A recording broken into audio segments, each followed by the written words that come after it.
And can we go ahead and get started?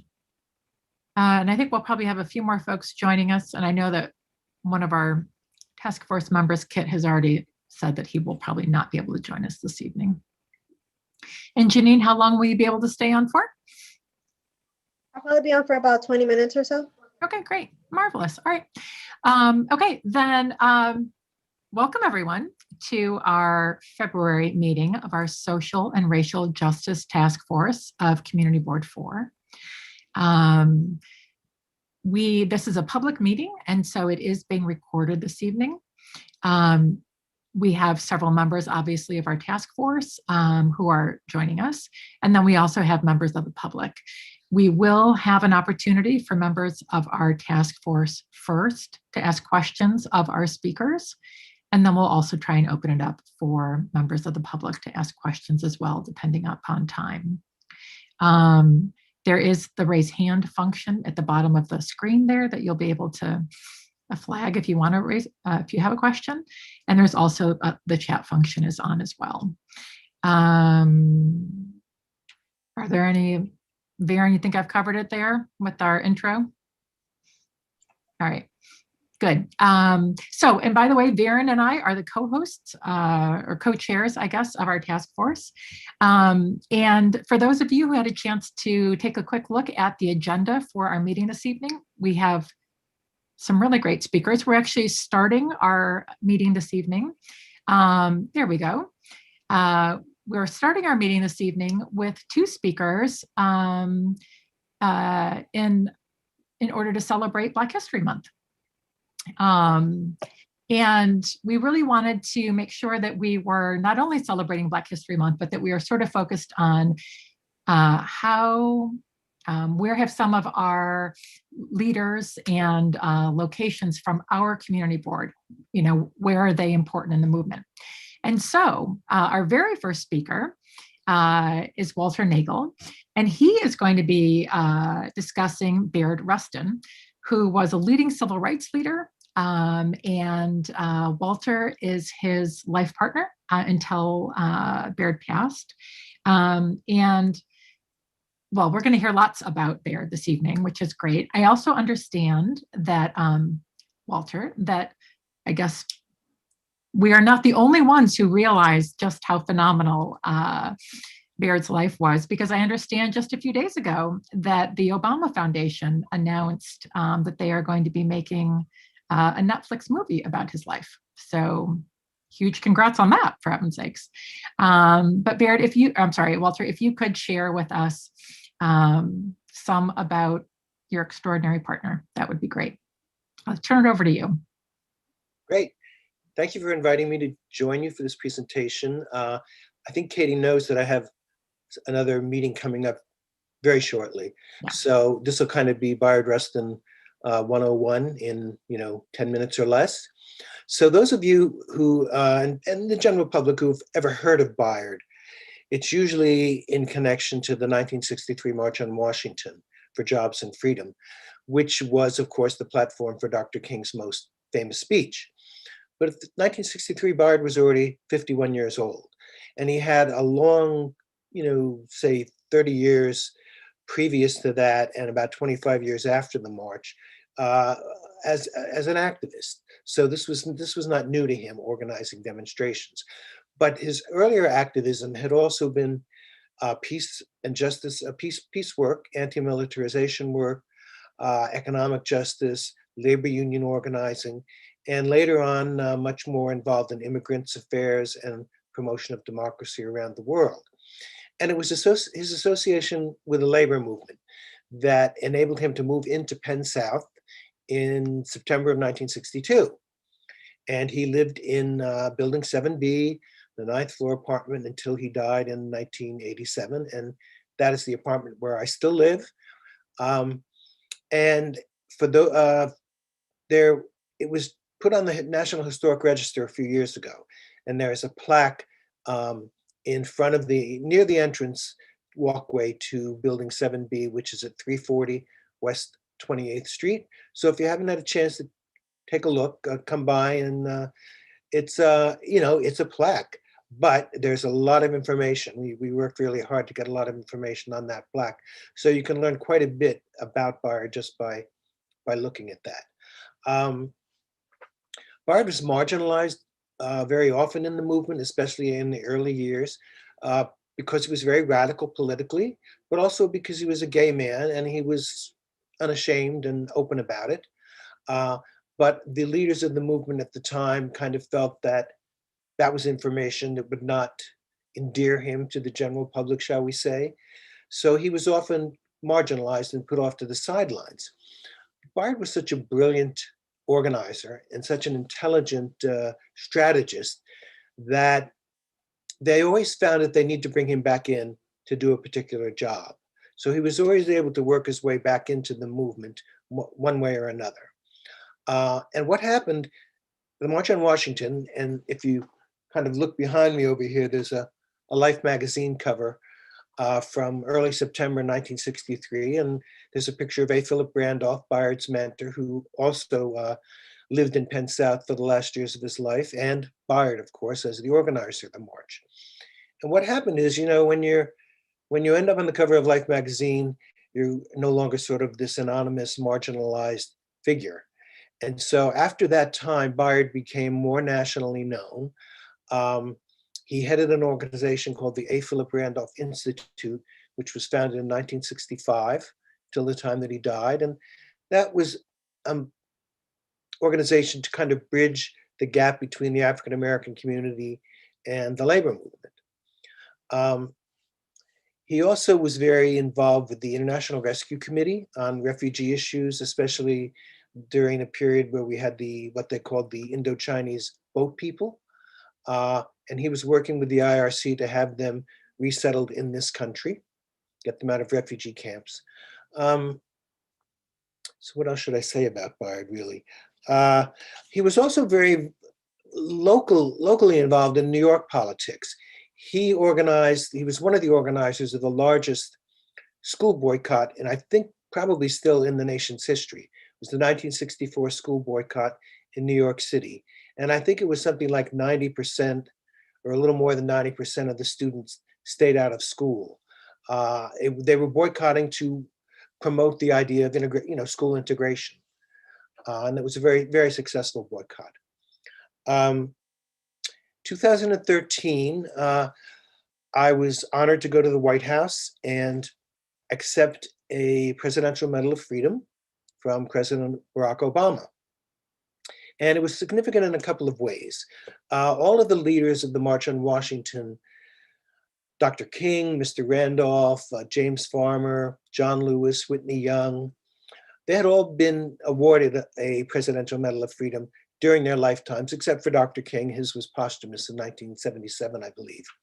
And so this was kind of a way of bringing Bayard back into that central role for the march and bringing him out of the margins where he had been for so many years.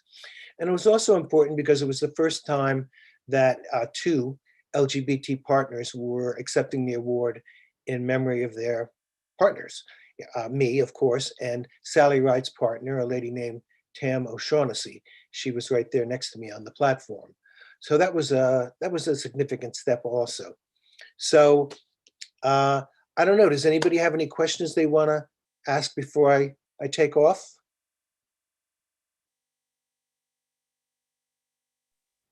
Okay. Well, I just wanted to make a small announcement, and you probably know the film Brother Outsider. Yes. Yeah, so it was produced and directed by two friends of mine, and I'll send the information on the chat, but it is going to be streamed live on the 22nd, and will be a live discussion on the 25th. So I'll send that information out. I think it's a really good film. I haven't seen it in ages, but anyway, I think it's very insightful. Thank you for that. Actually, I'm leaving this meeting to join Bennett in a Zoom meeting down in Lynchburg, Virginia. So they're going to be showing some clips from the film. So I'll tell them I had the pleasure of meeting you tonight. Yeah, tell them I said hi. Okay. I will. Great. And of course, if any of you see me on the street and you want to ask you think of a question you want to Yeah. ask me, then please, by all means, feel free. I'm usually out on 8th Avenue between 24th and 25th for the Black Lives Matter demonstration on Fridays. But now that it's at an earlier time, I'm not able to do it because I'm working until 4. But when they move it back to 5 o'clock, I'll be back out there. So I'll say goodbye for now and hold up the Medal of Freedom. Ah, marvelous. Yeah, Wow. it's a nice little bling I have on my wall here. Exactly. All right. Well, thank you so So much. thank This you, was such a great introduction. And Walter, it's an inspiring story. So thank you for sharing that with us. Thank you. Thank Good you. luck, Julie. Yes. And in fact, our next speaker is known by Walter. We've heard from one, obviously about one sort of leading icon from our neighborhood. And now we're actually going to hear about a place. And it turns out that, well, Julie will tell us more, but the only known location of the Underground Railroad in New York City is here in our district, and it's the Hopper Gibbons House. And Julie Finch is going to be speaking to us about it, and she is one of the activists who helped protect the building. So Julie, I turn it over to you. Okay, so I'm the co-chair of Friends of the Hopper Gibbons Underground Railroad House at 339 West 29th Street between 8th and 9th Avenue. And I have to say that my co-chair, Fern Luskin, and I are both very stubborn. So this is how we happen to get it landmarked. So one day in April 2007, Fern Luskin, a professor of art history at LaGuardia College and resident of the block, noticed a penthouse addition going up atop one of the houses. Distressed that its increased height would mar the uniform appearance of the row, she began to investigate the legality of the construction. In her research, Luskin uncovered the by then forgotten history of the development, how it had once been called Lamartine Place, and how it had once been home to the abolitionist Gibbons family. Remarkably, their house was the very one being disfigured by an addition that was erasing its roof and all trace of the family's draft riots escape. They went, during the draft riots, the house was set afire and they escaped by going up to the roof and across the neighboring roofs to a carriage waiting below. So we were very protective of that roof and its historic route. So the happy ending is that we did get it landmarked in October of 2009 at the New York City Landmarks Preservation Commission. And the neighboring buildings were all called the Lamartine Place Historic District. I went to Quaker Meeting, which I am a member of, on 15th Street, and I heard Lawrence Frommer saying, does anybody want to help with this Quaker family and their Underground Railroad building? And I said, well, I do. So then I started by calling up Fern Luskin and saying, can we have a meeting? And she said, well, I don't have any time. I'm really busy grading papers. And I said, well, what time do you have? Are you outside ever? And she said, yes, I water my garden. I said, I'll meet you at 11 o'clock while you're watering your garden. So that's how we got started working together. And the Landmarks Committee, which is now the Land Use Committee of Community Board 4, is that true?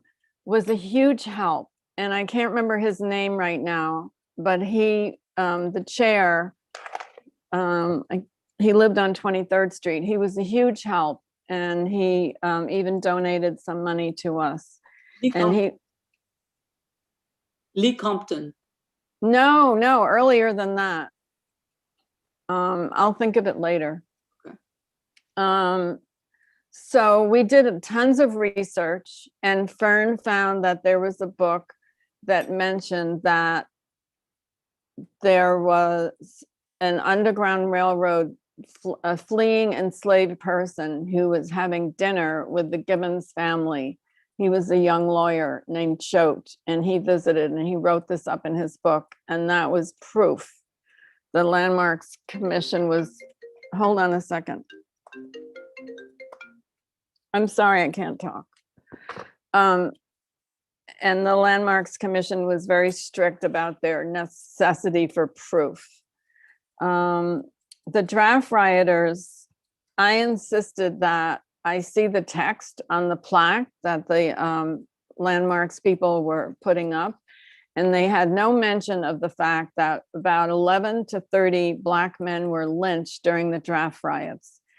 And I asked the young woman at the Landmarks Preservation Commission about that. And I said, well, who wrote that text? And she said, well, the director did. You're never going to get anywhere. I said, I am going to try. So I went and researched in this book about the draft riots, and I found a map of the places where the men were lynched, including a young man. My cat is asleep on it. I can't. Anyway, a young man had come home with a loaf of bread, and the draft rioters killed him in front of his mother. It was horrible. I think his name was Jones. And I printed out with footnotes, 4 pages of footnotes, linking all of this information, and sent it to the director. And she included the fact that lynchings took place during the draft riots. And that was the time when I no longer felt self-righteous about the South. Is this 5 minutes? Do you have any questions? That's perfect. That's lovely. Thank you for sharing that information. Do you have information? Is there any known information about how many people might have come through the house when it was being used as a stop on the Underground Railroad? I don't have that much information. No, I just have that one proof. But they had fed and given shelter to many different Underground Railroad people fleeing for freedom. And also I helped a little tiny bit with the Duffield Street in Brooklyn, which has just become landmarked, 227 Duffield Street. So now we have 2, one in Manhattan and one in Brooklyn. There's an additional white church, the Plymouth Church, which is also landmarked in Brooklyn. Great. Tina, your hand is up. Yeah, just as a follow-up to the penthouse that went up on the building, my understanding is that the landlord or the building owner refused to dismantle it, as he was required to by the Department of Buildings, because it was never approved of in the first place. Yeah. So it took years and years and protests to get this individual to agree to dismantle this thing. And That's right. I think that was a victory for the community. And to people like you, I only went to a few protests, but I'm sure you went to more than you care to. We also went to court about 3 times. Yeah. And we had fundraising parties and all of that. All of our files are now in the New York Historical Society. So there are 3 boxes of them there. Well, just as a little aside, when I was at a protest, actually Corey Johnson was there, quite a few people were there, and they had put up little plastic streamers, these little things just to get attention. And basically no one was supposed to be in the building. I don't know, they had knocked on the door or something or other. And lo and behold, as soon as this little group left to go on a fundraiser to someone's house nearby, apartment nearby, the fire department came. About 3 fire trucks came. And I wonder who called the fire department to come in front of that building. And I just thought, wow, these landlords will do nothing, won't stop at anything, rather, to get their way. I thought it was disgraceful. But There was a woman who was living there for years, yeah, yeah. but I don't think they got her evicted. No, I think she was the woman actually. But anyway, long story short, if you fight the good fight, sometimes you Yeah. have results like you've been able to get. Thank And you. the Historic Districts Council was a huge help, and all of our electeds, Richard Gottfried and later Heilman, they were a fantastic help, and their staff. Yeah. Awesome. Leslie, I see your hand up. A question, Julie. Thank you for that presentation. It was fantastic. Just had a question. Since you worked with the Brooklyn situation, did you find any connectivity between the Brooklyn location and the house that you saved here in Manhattan? Well, in my free time, eventually I want to do more research. Thousands of people fled New York City into Brooklyn, and some of them went to Weeksville. And I don't have a connection yet between the abolitionists who were in Brooklyn, but I'm sure there were. Thank you. Welcome. And do we have any other questions? My hand's been up there, Katie. I'm sorry, what? Hand raised. Oh, yes, Mike- Marty or Martin. No, Mike Noble, Mike, Katie. I've been Oh. raised my hand from the beginning now. Oh, okay. Great, Mike. I don't see it, but yes, over to you, Mike. No, I just wanted to pipe in and add to what Tina said. You know, back in 2016, when the Landmarks Commission had this hearing on that edition, you know, we wrote a letter that was instrumental, I think, to some extent, to changing people's minds about whether things that are historical are indeed, covered by the law. And Dick spoke down there first. I spoke second. Dick read our letter, basically, without acknowledging it in so many words. So there went the wind out of my sails. But in any event, the place was loaded with people. Just all the historic people, everybody was down there. And there was some, if you must have been there, right? And you must have heard the commentary about what's historical and what's not, and do we acknowledge that or not? And I think it ended up happening. I think that's what happened. So many of the folks who are on this committee haven't been on the board long enough to remember all that. And I just wanted folks to know and to remind Julie that I probably saw you down there that day. But remember, Dick was first. Well, what is the name of your group? Community Board 4.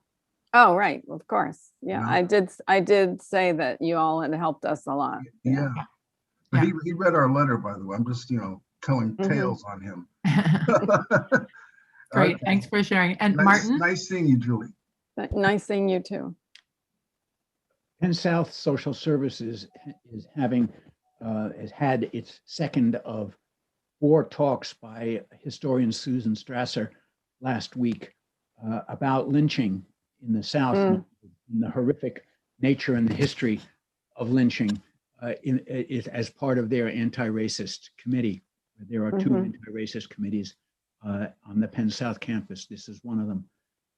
It Good. struck me when you were talking that those of us who live in New York City think us quite pure. And it's important to remember that lynching did not just occur in the South. Yeah. Mhm. Also, I go to the Black Lives Matter vigil up until the COVID got worse. So I'm staying home now. On 24th Street. Mhm. Yeah. Mhm. Thank you for telling me that. Yeah, thank you for sharing, Martin. Dale, I saw your hand next. Yes, thank you, Julie. I just want to make you and everyone else aware, for that matter, that so just so you know, Julie, the CB4 has 2 land use committees, and you've mainly been dealing with Chelsea, but there's also a Hell's Kitchen committee. And a couple of years ago, I was asked to write a letter regarding a property, a church, a Catholic church, St. Benedict the Moor, which is in the West 50s, which is slated for or potentially slated for decommission by the Catholic Church. And we, as a committee and as a board, eventually weighed in on this prospect of the church structure being decommissioned, and said that we hoped that it would be preserved. And there was some particular history that was relevant, which is that, I mean, it served a lot of different congregations because it became this kind of like stopping point for a lot of different migrations, small scale migrations up from lower Manhattan to upper northwards as the city expanded as different groups arrived. But for a time, it was the home to a Black Catholic congregation, a Caribbean congregation, a largely Caribbean Black congregation. So we thought that it would be of interest to preserve that. And the letter initially went out a couple of years ago, but I think the committee is kind of re-upping it this month as a part of their, just to mark to mark our interest in preserving the building. Well, good luck. Yeah, in fact, Dale, I did speak with JD about that, and he said they are going to be re-upping the letter this month. Yeah, so that is important history. Yeah, he raised it. We already met, the committee already met this month, and he raised it at the committee. Yeah, great. And then I thought I saw one more hand. Is there another hand that I don't see right now? Any other? Mike Noble has his hand up again. Mike? Maybe it's the old hand. Oh, maybe from before. Yeah, fair enough. All right. I just have one note, and I apologize, I got booted for connectivity issues, but is the person that Julie was referring to Ed Kirkland? Yes, thank you so much. That's him. Yes, he was I'm back, by the way, if you called on me. Yeah, Ed Kirkland. Yeah, the historian, Chelsea's historian. He was amazing. Legend. Yeah. Yes. Well, that's great. All Thank right. you so much. Well, Julie, thank you so much. Bye-bye. It's really lovely. And you're proof of what happens when somebody gets involved from the community. So good for you. Well, I thought if those slaves can keep running and hiding, we can keep fighting for 10 years. Mm-hmm. All right. Well, thank you very much. Bye-bye. Bravo. Okay. Well, those are just two examples of important things that have happened here in our district. But now, Varen, can you maybe pull up the agenda next? And then I'll turn it over to you to go into our next item.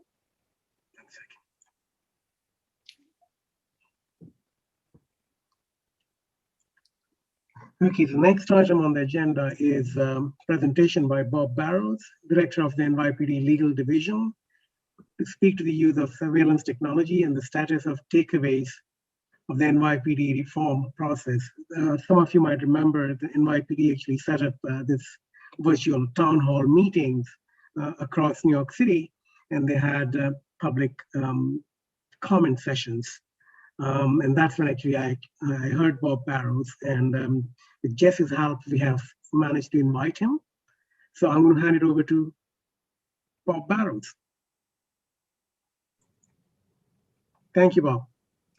Thanks, everyone, and I really do appreciate the invite, and thank you for having me tonight. As Viren mentioned, I would say a couple months ago, we had a town hall as part of this reform and reinvention collaborative that we're doing, and I'll speak about, shortly, in Manhattan South. And I did take a question about the NYPD's use of facial recognition technology.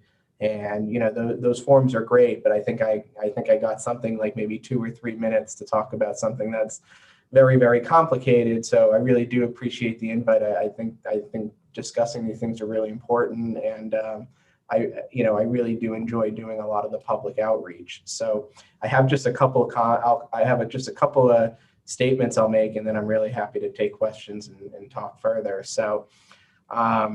I don't think I need to tell this group that, we're really living in a time where technology and its uses are, advancing pretty quickly. And really, quicker than really policy and law. So, when I took that question about facial recognition and just a larger question about NYPD technology, I kind of answered the question with a question, right? Which was,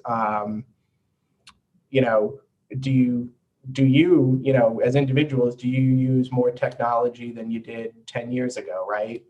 And, the answer is almost always yes. And you could probably say that about, 5 years ago too, or even 2 years ago. We're always using more and more technology. And, the police department in that sense is very much like the public, right? We also really try to leverage the benefits of new and improving technology.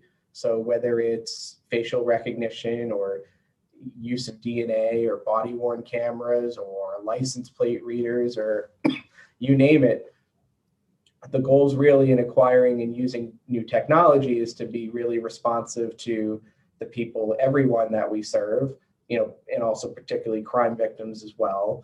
And also to carry out the agency's really critical work in ways that, the ideal being more effective, more efficient, and safe for everyone. But I think what's really important and why I like doing, why I like to come to meetings like this too, is I think, with technology, there's really, there's great responsibility. And I think there's also really an opportunity for police departments nationwide, but particularly the NYPD in my case, to really engage and educate communities and have a dialogue about their expectations for transparency, accountability, and privacy. And I think you've seen this more and more from the NYPD. And I think, personally, I think it's a great development. The last couple of years, I've been with the department for almost 10 years, but I would say in the last couple of years, I think you've really seen this embrace of getting community input when it comes to, the technology that it uses. I think about our body worn camera program, and when we were launching that, we posted our policy in advance, but we also worked with NYU's policing project to really create a public survey, to really create a mechanism to get public comment to really inform the policy. I think of the drone program that we established back in 2018, where we got a lot of input from elected officials, community-based organizations, privacy advocates on, informing, to find out concerns, but also informing and make a policy that's better and that also is publicly available on the department's website. And then I think about facial recognition, right? That's kind of the big topic these days. And there's a lot of public information that we've put out about facial rec. I really encourage you, if you haven't checked it out, on the NYPD's website, we have a whole tab dedicated to facial recognition and FAQ, as well as the department's policy related to it. So, and I think that's important. I think with any kind of technology, it's really got to be built on a defined framework with purposes and goals that are really delineated. And, from my perspective, I think that we need to be clear on what the technology does and what it doesn't do. I think absolutely we should be responding to legitimate concerns regarding use. And I think it's also really important to stress human analysis is a really important component with any of this technology, right? When it comes to facial recognition technology, there are multiple levels of human analysis, peer review, supervisory review of that technology.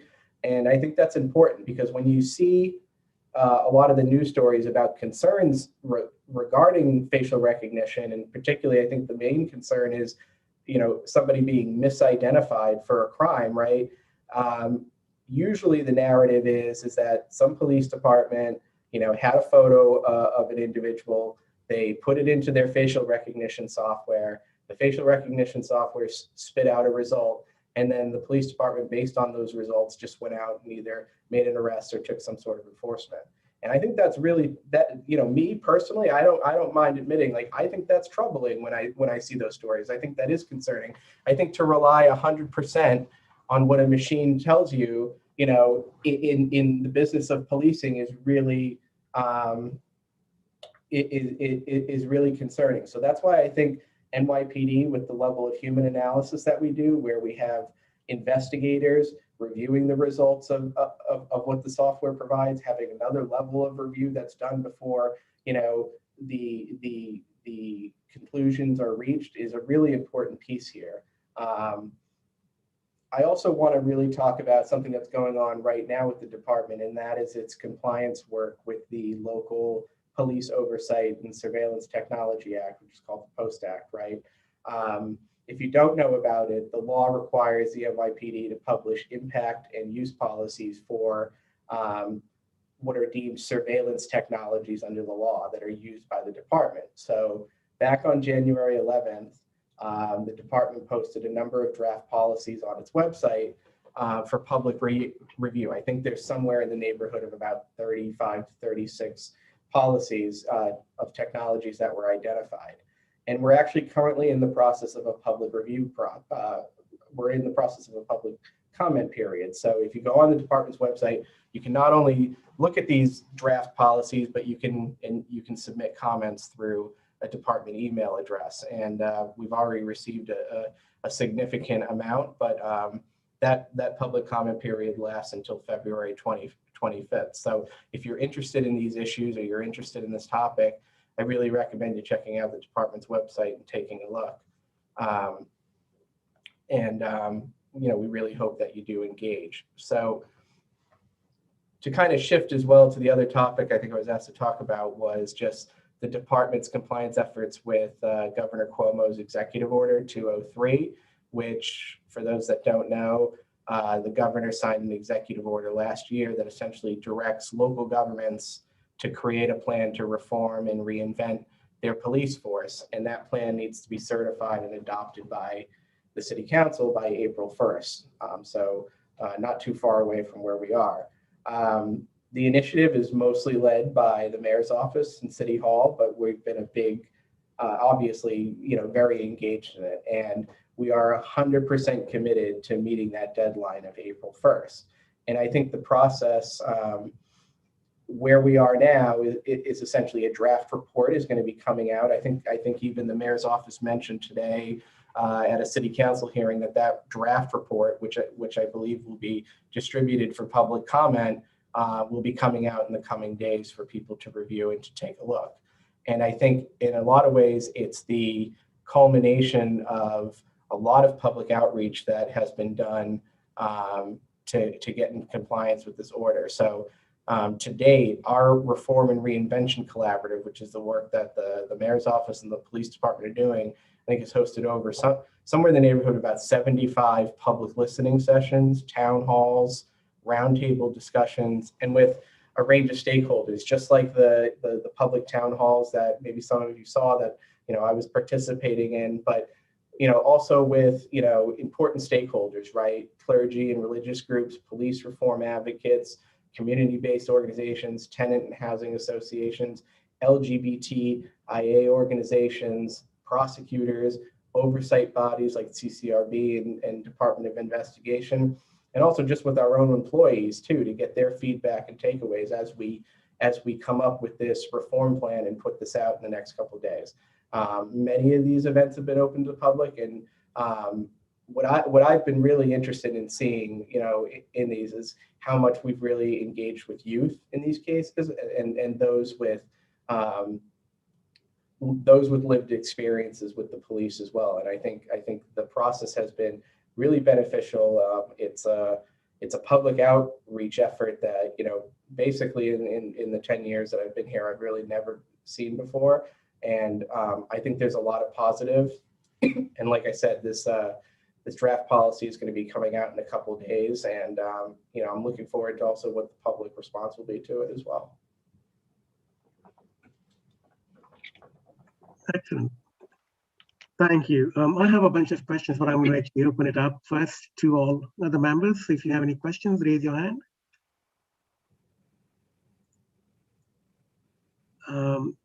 Dale? Yes, thank you for the presentation. I think we would be remiss as a community board if we didn't recognize the role that this technology played in the siege on one of our residents, which was the situation with Derek Ingram back in August. He was sieged upon by a large number of policemen who had used facial recognition technology to identify and locate him. And they sought to arrest him under some questionable circumstances, primarily, aside from the use of excessive force, the lack of a warrant. So I'm wondering if you feel that within the force, there's a kind of assumption or presumption that this technology is standing in for standard operating procedures when it comes to identifying protesters or dissenters or making arrests. So based on my experience of just working with our facial identification section, I don't think that this is standing in for standard human operating procedure. I think, you know, when we look at this, it has to be filtered through the lens of what our policy says in terms of using facial rec. It's not that we can just use any photo and run it through facial rec, right? The standards are that, and I would point out that facial rec is often used, to be honest with you, identifying missing persons and deceased bodies. It's not always related to investigations, but when it is related to a criminal investigation, we have to have a basis to believe that the individual has committed, is committing, or is about to commit a crime. And now some people cue in on the about to commit a crime to say that that could just mean anything, but that's actually case law language, right? That talks about exigencies and emergencies when we use it. So I would say that the number of use of facial recognition, which I think if I have the most recent numbers, either 2019 or 2020, I think it was used about 9,000 times, which sounds like a lot when you look at it on the surface, but that's minimal compared to the amount of criminal investigations and arrests that are made by the NYPD every year. So I wouldn't say it's standard operating procedure. I also wouldn't say that it's replacing judgment. Like I said, there are multiple levels of analysis that are done when someone submits something for facial rec. As I said, it's not a system where we run it in the software tells us who it is, and we go out and make an arrest. There are a number of investigators that take a look at the results of that software, and then in order to have a candidate for that arrest, right, or for that enforcement action, there has to be some other back-end investigation, right? It's like, well, is that the person that was at this scene of the crime that happened, or what connection do they have? Have they been arrested 15 times for the same crime? Is there other evidence that suggests that puts that person at the scene for facial rec? So, like I said, I don't think it's just a standard operating procedure. I think it's important to stress that this is a tool that generates leads. When we do investigations, right, there are no easy cases. Cases are really made more viable by using a variety of tools, and this is one of those tools. And I think there are real benefits to it. I mean, when we talk about the concern, I think the primary concern being misidentification. I mean, one of the biggest reasons for, like I said, false arrests or wrongful convictions is actually eyewitness identifications, where a person, a crime victim or a witness who usually, is pretty traumatized by what just happened to them, and they're shown a photo or a video. Can I just stop you for a moment? Yep. Rather than discussing all the things that the specific case that I brought up is not, I would simply appreciate it if you, as a representative of the NYPD, would recognize that that situation was grossly mishandled and that it involved the use of facial rec.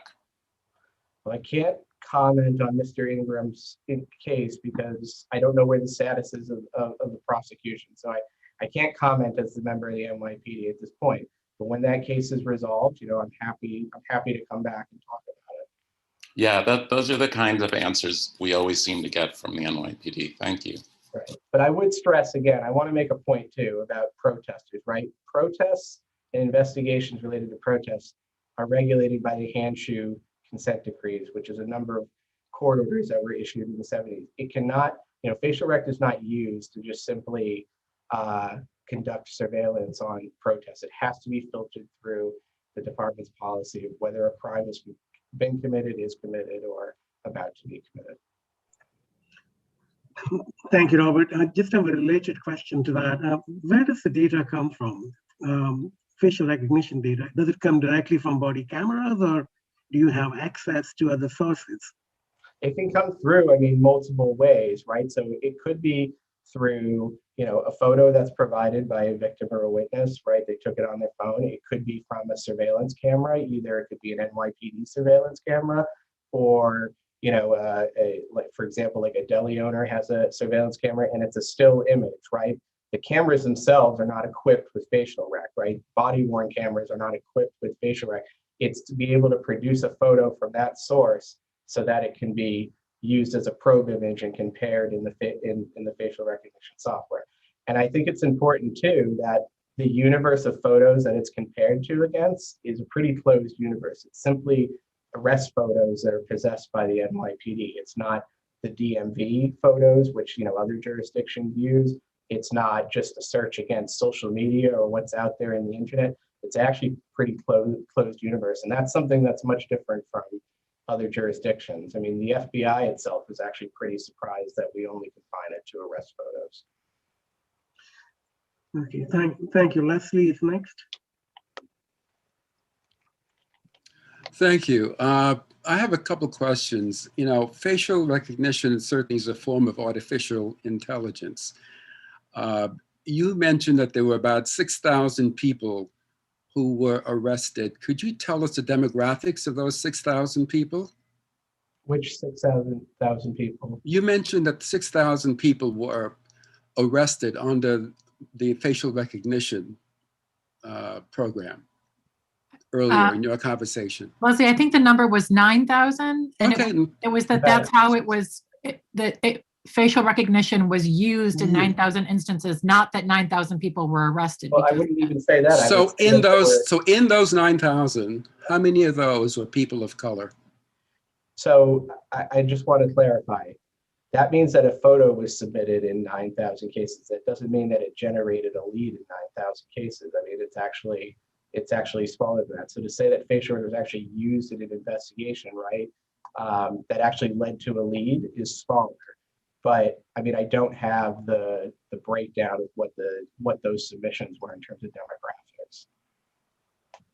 So we don't know who those people, what the breakout was.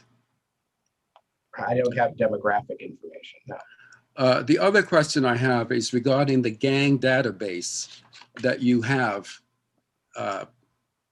What's the percentage of people of color in that gang database?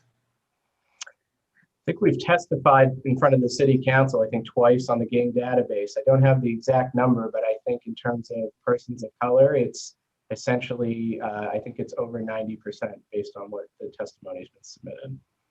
90%.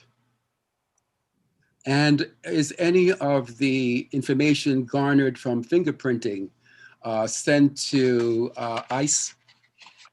So fingerprinting is actually something that's highly regulated both by state law and by federal law. So I think where you're going with the question is, when we send a fingerprint, right, when we fingerprint somebody that's been arrested, that is sent to Albany, that's sent to the Department of Criminal Justice Services, which generates the record of arrest and prosecution for that individual, the rap sheet, which is commonly referred to.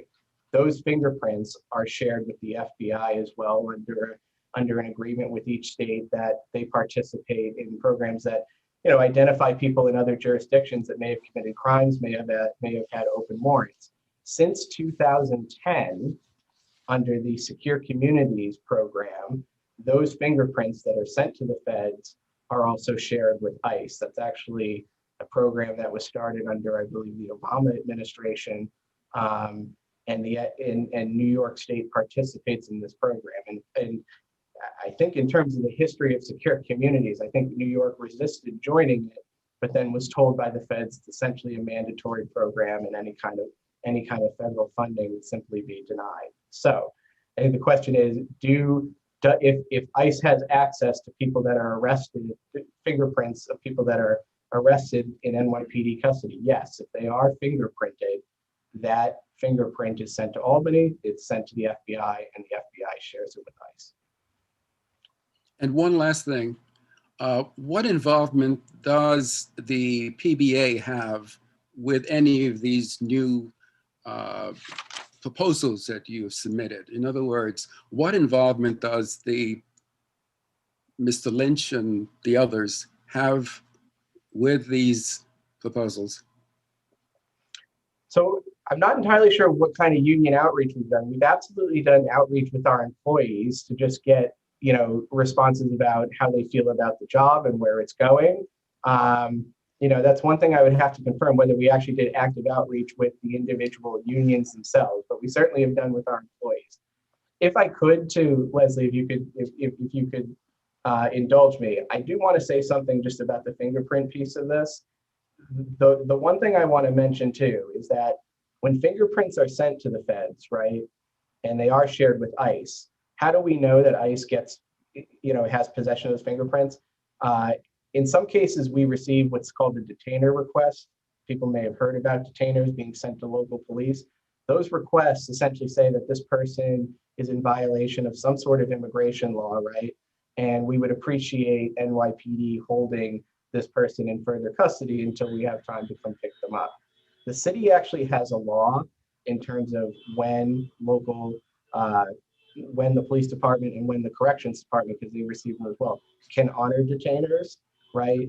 And that's a pretty high bar. It's basically if the detainer is attached with a warrant, and also that there's some sort of qualifying crime, which is about 175 of crimes in the penal law, mostly all felonies. Last year, we publicly report how many detainers we honor from ICE, how many we received. We received somewhere in the neighborhood of over 2,000 last year. We honored 0 of them because they don't meet the criteria under the local law. So I just wanted to be clear about that too, that the back end response is this local law that we comply with. And like I said, we haven't honored a detainer that's been submitted to us. It actually quite some time. I would say probably in the last 3 years, but it's been either 0 or 1. Thank you. I yield to the next. Yep. Thank you, Robert. James?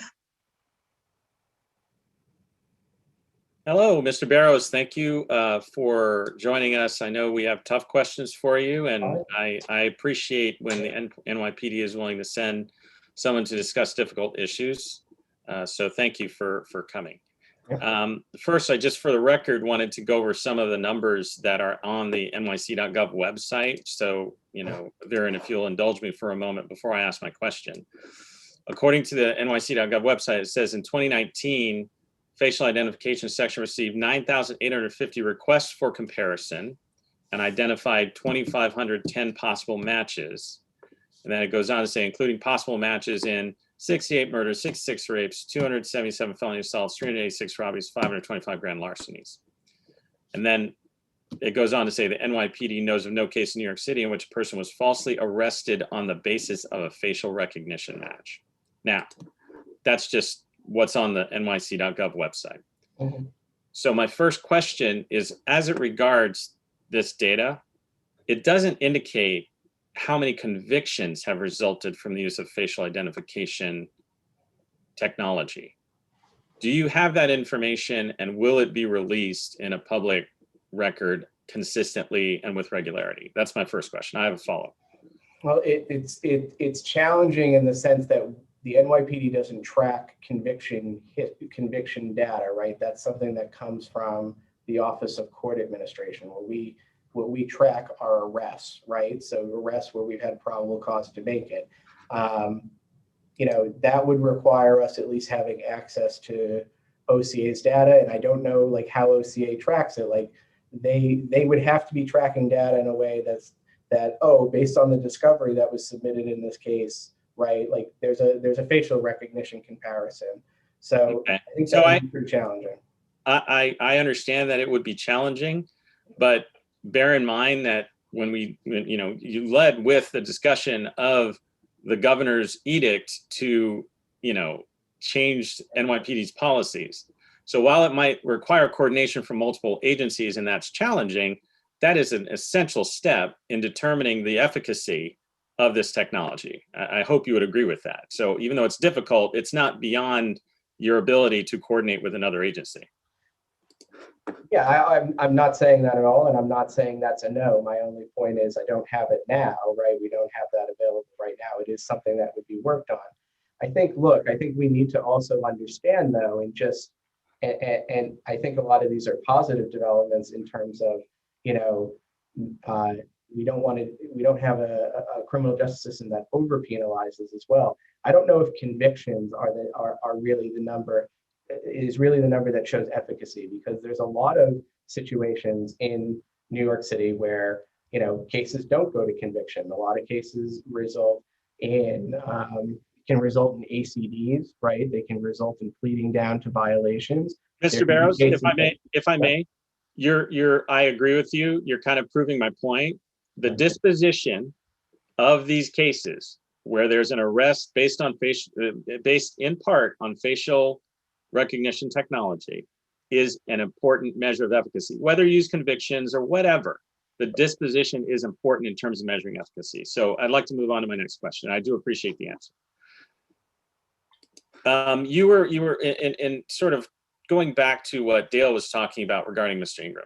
I think the issue here, aside from that specific case, which by the way, it was reported in the Daily Mail UK that those charges were dropped in August. So, you know, it's not under investigation. It's not an open case anymore. So you certainly should feel free to have a discussion to the extent that the law allows you to. But the broader question is, when we're talking about the use of tools, sometimes the emphasis is unfairly placed on the tool, when really what we're talking about is the use of the tool. And while I'm a big supporter of using tools properly in order to protect the public, which is why the NYPD exists, right? It's the misuse of those tools that is so damaging. Even if it's once, it's just like you are well aware that the law would prefer that 10 guilty people go free than one innocent person be convicted and go to jail. So the issue is not, you know, how much good can this do? That's a helpful metric. But the real issue is, when is this tool being misused, and how can we rely on the NYPD to provide that data and ensure accountability when it's misused? Because we all know nobody's perfect, no system is perfect, but that's no excuse. The NYPD has a very important burden and a duty to the public. And so it's really important that we understand not only that there are policies in place, but there are repercussions when those policies are not followed. Right. Well, yeah, I think those are all important points that you raised, right? I think in highlighting that a policy exists, right, that's also a affirmative statement made by the department, like, this is what we're going to hold our officers to, right? So if there is misuse, they're subject to discipline, and they can be subject to, you know, if there are criminal charges that are applicable, they're applicable. They can be brought by the district attorney or other prosecutor's office if that exists. I think one thing, you know, in terms of misuse of equipment and misuse of department property, I think, you know, that's also something that's been part of this conversation with the discipline matrix that, you know, the mayor has been talking about and the police commissioner have been talking about. We have now publicly posted, right, the department's discipline process, what the penalties are for violating department policies, and what what those penalties and what the public can expect in terms of, are there aggravating factors which require a higher penalty, or there might be mitigating factors as well. So that also has been publicly posted and put out there. And I think that's a level of transparency in terms of, you know, this is what you should expect if an officer does this. This is what Understood, Mr. Barrows. I just want to wrap up by saying, you know as well as I do that level of transparency came after a lot of public outcry. It did not come proactively from within the NYPD. So what I would ask is, first of all, again, thank you for coming. I hope we see you again soon, and that the NYPD takes on this mantle of being more engaging with the community, which your presence here indicates, but also more transparent, so that, you know, the best in the NYPD can be public and not the worst. So thank you again. I really appreciate it. I really appreciate the comments. I do. And I think, look, I think in terms of where we're going, in terms of outreach and engagement, this is something that we're embracing, and this is something that we're doing. And I think you can expect a lot more of it going forward. I'm not going to come here and say that we're, a perfect organization, that we do everything right. But, I think a lot of the stuff that we're doing is overwhelmingly positive, and I think we're heading in a really beneficial direction, not only just to the public, but I think also for the department. Thank you. Thank you. Thank you, James. Before I move on to Katie, I'm just going to ask you a related question, Mr. Barrows. What safeguard mechanisms are in place to make sure that this kind of misuse or even misidentifying a person can be avoided? I think I go back to just the human analysis that's part of this, right? It's not a reliance just on the result. The first piece of this is that if someone wants wants to submit facial recognition, it has to go through this policy. And our facial identification section, the entire unit to maintaining the software and also ensuring that the policy is followed. It very often happens that photos are pushed back. It's either it's not sufficient, photo quality isn't great, so that's pushed back. So when a photo is submitted to facial identification section, right? They run it through the software. The software provides potential matches. Then there's a back-end investigation, like I said, that kind of solidifies whether this person is a real suspect or not, and whether that should be pursued further by this investigator that submitted the request. There's also another level of peer reviews done by NYPD supervisors in facial identification to do this again, so that we're actually focusing on individuals that really have a nexus to the crime. If there's no nexus, or there's not, that back end investigation doesn't result in anything, that candidate's going to be excluded, which is also an important part of this too, right? Is to exclude suspects in the process. So, and again, when the investigator receives the results from facial identification section, it's also with the understanding that there has to be probable cause that's established to make an arrest. Just a match, this person's a match candidate, is not sufficient for arrest. So there could be eyewitness identification along with this match candidate. There could be further review of videotape, right? There could be questioning of we could have somebody come in and answer questions. That all of those steps need to be taken to get to the point of, if we're going to make an arrest or we're going to take enforcement. It's not just one piece of identification. It's like I said, when we go and look at other jurisdictions, I think there's almost an over-reliance in just what the technology tells you, and you act off of that. I don't think that's really an appropriate way for any police department to operate. Thank you. Katie? Thanks. This has been very helpful. We really appreciate this presentation and your candor and identifying that there are limits, and nothing is perfect.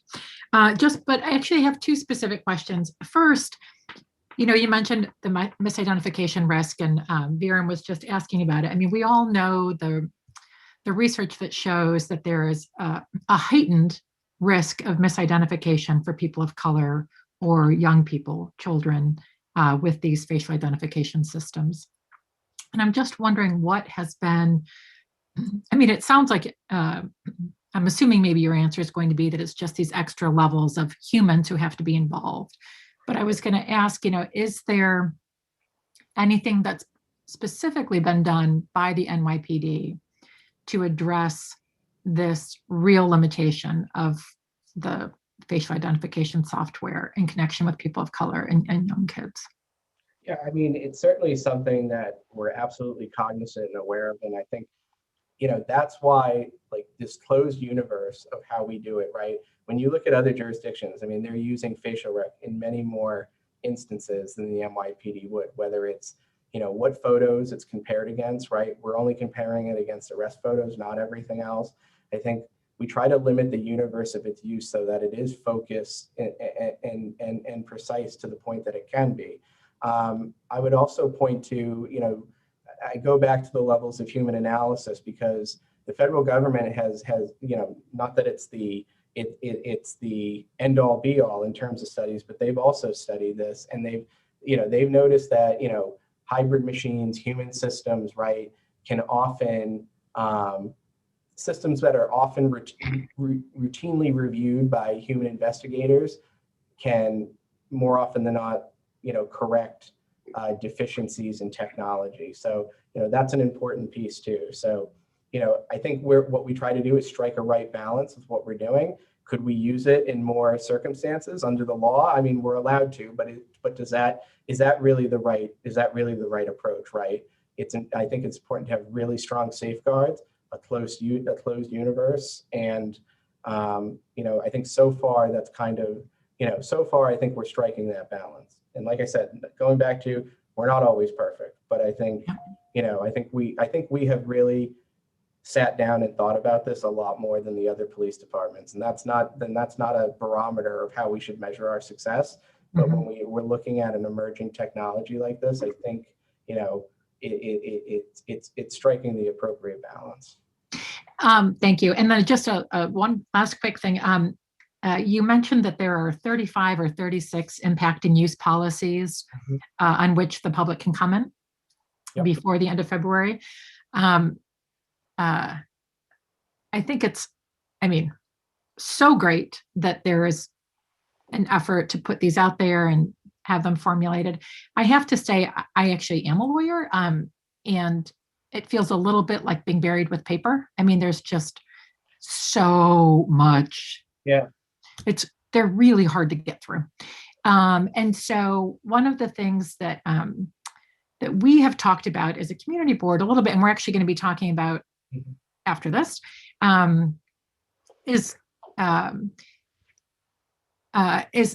the importance of there being sort of an education campaign, frankly, of letting New Yorkers know what's in this and all the different kinds of technology that are being used by the NYPD, and that as we are walking down our streets in our community, how our images may be being used, right? And so I guess I'm just wondering, other than us having to read all of these policies, is there any piece other than these sort of public sessions that are happening, but is there going to be an education campaign by the police or anybody right now in order to really communicate out what's happening here? Yeah, I think, look, I know a lot of it's being driven by City Hall, this police reform collaborative that we're doing to comply with the executive order. I think this is going to be a piece of it. I haven't seen the draft report just yet, but I think I've had multiple conversations about this. I think you're hitting the nail on the head in the sense I think there really needs to be a lot of education, related to this. And I do apologize for the paper, the amount of paper. What we tried to really do is, I don't know if people followed the debate on the Post Act. There was a lot of back and forth with the council on that law. And I think we would have liked to negotiate it a little bit further so that we're hitting all the things that the public wants, that also that we want to include. And what we tried to do is we wanted to show people, because I think there was a lot of attention to the NYPD has issues with this bill. We wanted to show people, look, at the end of the day, the council passed the law, the mayor signed the law, and we may have had some disagreements on what should have been in the final version, but the law is the law. And we wanted to show an effort that we really complied with this law, that we really, tried to hit all of the things that this law requires, and to go a bit further than what other jurisdictions have done with similar laws, right? What we didn't want is for people to say, oh, the NYPD, had issues with this bill, so they just released a bunch of one-pagers and didn't really think this out. We really wanted to take some time and show people that, for each one of these technologies, we really took the time and thought this out. Is there some boilerplate language in there? Sure. For the lawyers out there, we understand that. It's not exciting to, in terms of writing a new paragraph of how we maintain our computer systems, I don't think we're going to do that in 36 statements. We're going to use the same language. But, I just want people to know the intent of that as well. It's not really to deceive people with just paperwork. It was actually really the opposite, which was to show even when we have disagreements, you know, we're no different than any other agency. The law says we have to address these things in our impact and use policies. I think it was like 10 different items we have to address. We're going to do all of that. And we're gonna take a really hard look at the public comments that come out there as well. But to go back to your earlier point, I think there's going to be a lot of this education on technology as part of this collaborative and the draft reports that are coming out and the path forward here on it. So Great. Okay, I appreciate it. Thank you. Yeah. Thank you. I think the education piece is very important because that's how you build trust. People don't know enough, and then there's a sort of reason for them to doubt the intent behind use of particular technology in a particular location, so to speak. Hector, you're next. How you doing, Mr. Barrows? Okay, thanks for the presentation. Very in-depth. A lot of good info there. I have two questions. Let me start with number one. Rehashing a little bit what James talked about earlier, body cam footage. I understand that there's been a backlog on submitting body cam footage when it comes to investigations by the Civilian Review Board. And it's been getting steadily worse. I mean, basically, there was about, in 1 month period, I believe it was last year, there was 212 requests for body cam footage that was being investigated for police misconduct. And then there was like only 33 submitted. And now the numbers have reached as much as 1,100 unresponded requests. How are you guys addressing that now? Because the way I'm looking at let's say, for example, the patrolman guide that all officers are supposed to follow. It's kind of like their rule book, their Bible, so to speak, on how to behave in certain situations. It's supposed to be updated regularly. Now, it addresses how the usage of the body cam footage, when to use it, when not to use it. But what are the ramifications if there's mishandling of the usage, maybe intentional or unintentional? Is there accountability for stuff like that? Because honestly, the only way, I guess, officers are held accountable for misconduct, whatever the case may be, or investigations could be done properly, is with that footage in a lot of these cases. Yeah. And unfortunately, if it's being withheld, you can't proceed with what's actually happening out there in the street when these relations happen. So what is going to be moving forward? How is that going to be addressed? Yeah, so to just go to I'll answer all of it, but just to go to the CCRB question. So I don't have the stats in front of me, but my understanding, at least, because the body worn camera unit is part of the department's legal bureau, we do not have a backlog right now with the CCRB. There was a backlog last year with the CCRB, and a lot of that was related to COVID, just the fact that we had half of our, a lot of people in our body worn camera unit are civilians. So we had, people coming in, 1 day, 2 days a week, and setting, once we were able to get their technology set up that they can work from home and do this, which is complicated because you're talking about redaction software and media software. So there was a backlog. We've addressed it, pretty significantly. At least my understanding, we don't have a backlog with the CCRB anymore. I would just say, in terms of the process of locating footage, very labor intensive. I mean, we upload something like 125 new body worn camera videos a week, right? So, it's important that those videos be properly tagged, that they have the information so that it's easy for our body worn camera investigators to locate it, review it, and send it over to the CCRB. And one incident, right, there could be 60 different cameras involved if it's a large incident that results in a lot of officers responding, or even taking a look at the protest arrests this year, right? Like, just the amount of video that's out there and tracking it and making sure it's get there. It's not as straightforward as maybe it seems, but that's not an excuse to not give it to the CCRB. So at times the CCRB is our biggest requester. We've had some backlogs. We've addressed them to try and reduce those as much as we can. In terms of just the BWC policy, right? BWC policy that requires that the officers, after every tour, upload their footage into, essentially, the company is Axon. It's our vendor, right? So that then our body worn camera media technicians can locate that footage and, give it to CCRB or even FOIL requests or whatever. We apply appropriate redactions to that footage. If that's not complied with, and this is an area that's very, very regulated because it was the subject of the stop, question, frisk litigation and the monitorship. So this is something that's very, is very closely watched and regulated to make sure that officers are complying with every piece of that body worn camera footage. There is discipline that comes down, on those issues for non-compliance. I think it's also important to note that the officers don't have an ability to edit the footage. They simply only have an ability. They have the camera. They dock it into the station and they upload it into Axon after their tour. They have no ability to manipulate the footage in any way.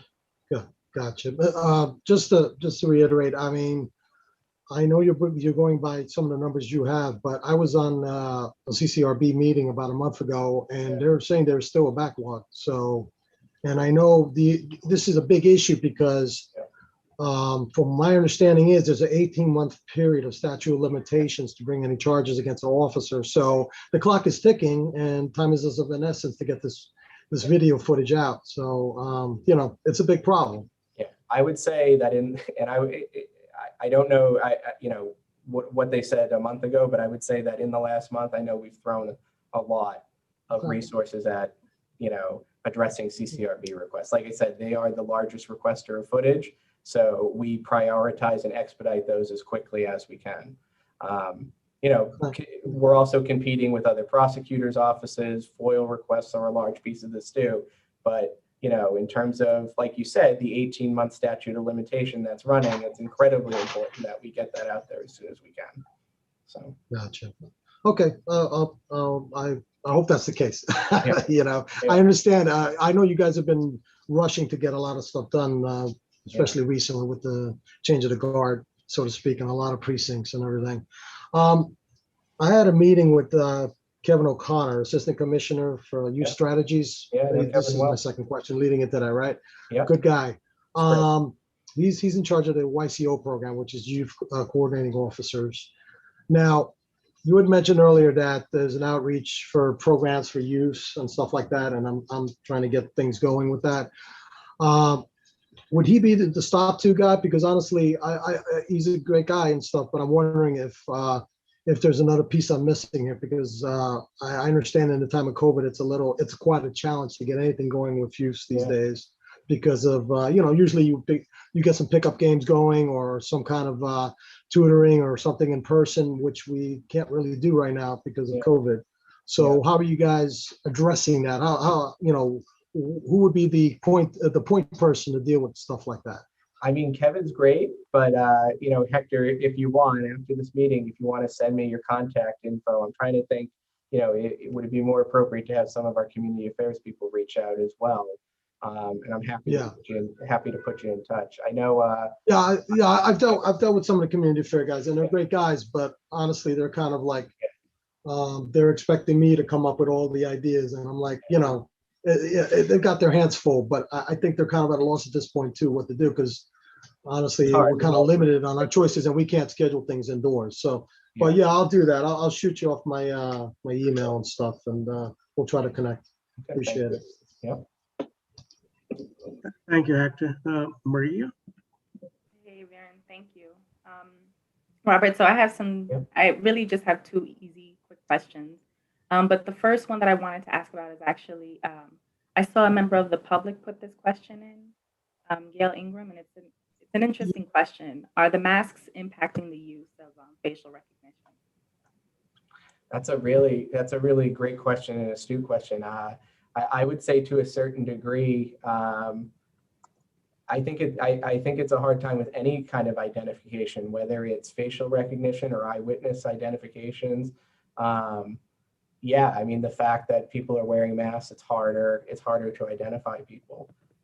But that's the reality of a pandemic at the moment. There's not really too much we can do about it. But yes, we've had some issues in terms of people being able to make identifications based on the masks. Yeah.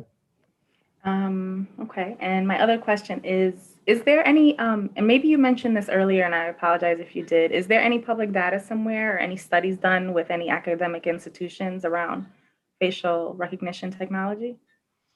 With the Specifically to the NYPD? NYPD, I meant. We haven't partnered with anyone on a study. I think it's a great idea. I think that's part of the reason why we do these and why we're in this process with the Reform Collaborative. I think, you know, when it comes to facial rec and some of these other technologies, I think it would be great for us to, you know, do a lot more education, and that could be working with some of our partners like we've done in the past, like Policing Project or other think tanks or other organizations that we've done that in the past. So we haven't done that when it comes to facial rec. We've set out some very limited data on our website when it comes to facial rec that I know James pointed out as part of this. It's limited, absolutely. So I mean, that's one thing in terms of data. Like, we consistently put out, whether it's a city council law sometimes is passed to do it, but very often our own initiatives. So that's definitely something I think is part of this post-act public comment period. I definitely want to take back and talk about, like, what it, you know, there's better data that we can be putting out there, and let's see what we can come up with. And then my other question is, are there any state or federal laws or guidelines related to this kind of technology? Related to facial rec? Yeah. At the moment, no. I mean, a lot of this is guided by case law, and then applicable, you know, laws in the penal law and other privacy protections. I know one thing as part of this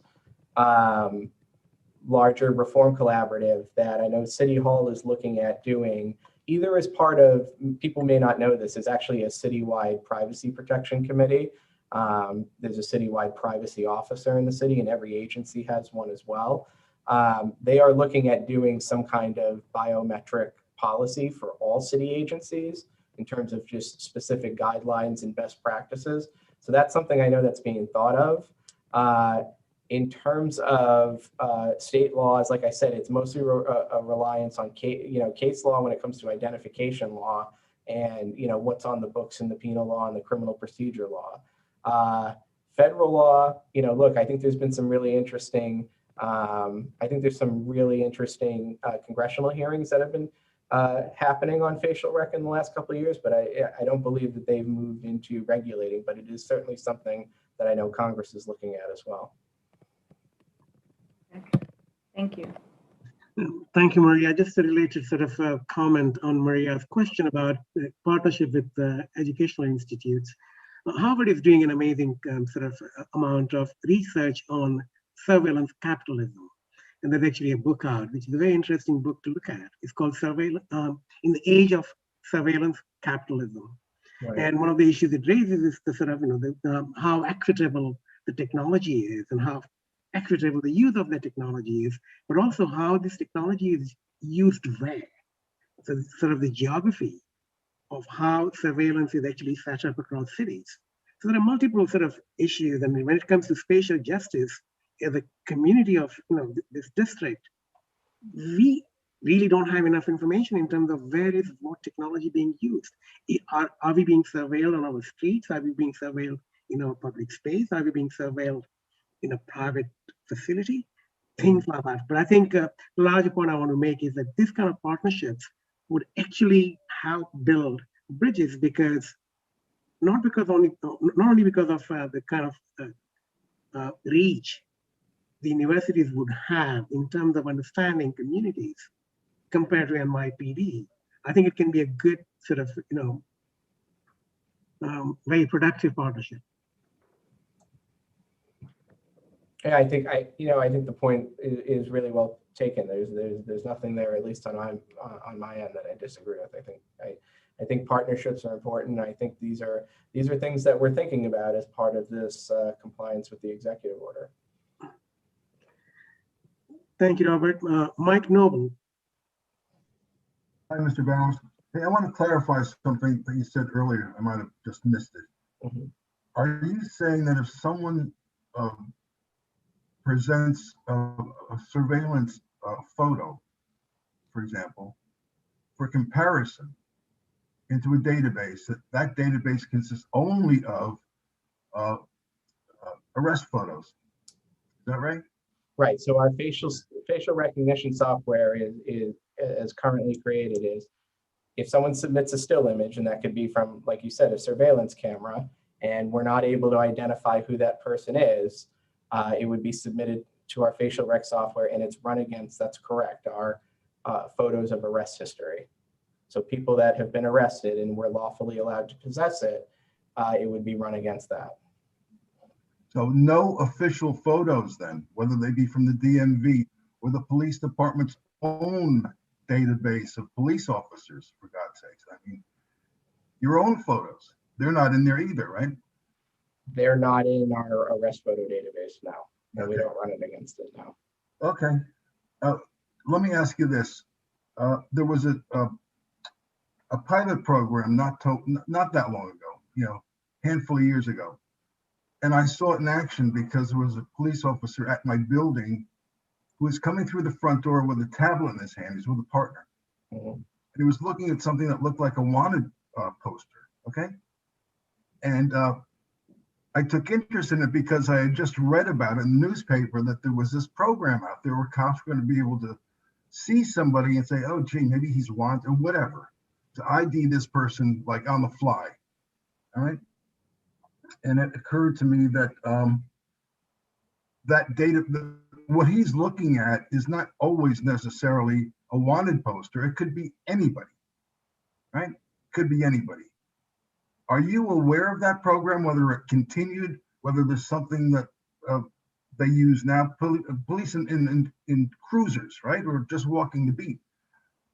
They have access, I'm sure, to some kind of software that can allow them to ID somebody walking down the street compared to a photo in a database.